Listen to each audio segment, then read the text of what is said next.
Isaiah 43:1, he says, but now, thus saith the Lord that created thee, O Jacob, and that formed thee, O Israel. Fear not, for I have redeemed you. I have called you by thy name. Thou art mine. Oh, my God, I'm having me some church. I'll catch up with you later. He says, I've created thee. Jacob, first I'm dealing with your wordness. I created you.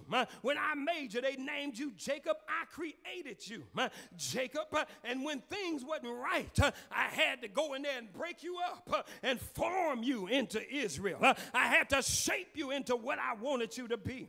I've redeemed you. I brought you back, and I called you by your name. Check it out. Not by the name of God, but by your name. I called you what I intended for you to be.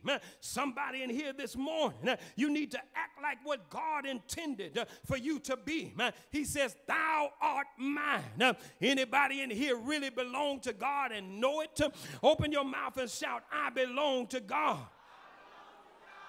He assures the people that not only does he have a heart to make sure that they make it, but that he's going to bring them back. In Isaiah 43:5, he says, fear not thou, I am with thee. I will bring thy seed from the east and gather thee from the west. I'm not only am I going to bring you out, but I'm going to bring you back. I'm not just going to do something. I'm going to do what it takes.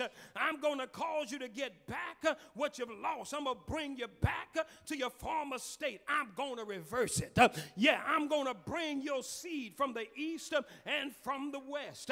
Even though they're not here yet, I'm going to bring them. This is what God wants you to know. Not only am I going to work for you, but I'm going to work for your seed. Not only am I going to bless you, but I'm going to bless your children. Not only am I going to bless you, but I'm going to bless your grandchildren. Not only am I going to bless you, but I'm going to bless your family. Those that come from you, they're going to be blessed because I bless you. Wherever they are, I'm going to bless them. Somebody give God praise for blessing your seed. I'm almost done preaching. I'm not going to preach all day today, but then by the time we get to Isaiah 44, he tells them, not only am I going to bless you, but I'm going to pour out my water on you. Isaiah 44:2 and 3 said, thus saith the Lord that made thee and formed thee from the womb, which will help thee.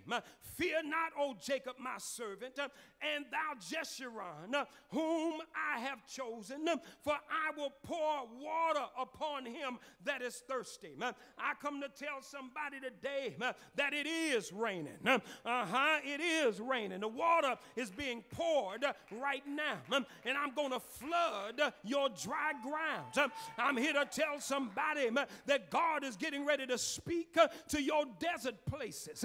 God's getting ready to deal with your dryness. God's getting ready to deal with the deadness that is trying to grip a hold of your life and your spirit. That was free. That ain't in my notes. God's getting ready to deal with your deadness. Why don't you tell somebody God's getting ready to deal with your deadness? He says, I'm going to pour water in the thirsty and floods up on the dry ground. Now, the places where you've been dry, the places where there's been no fruit, where you felt fruitless,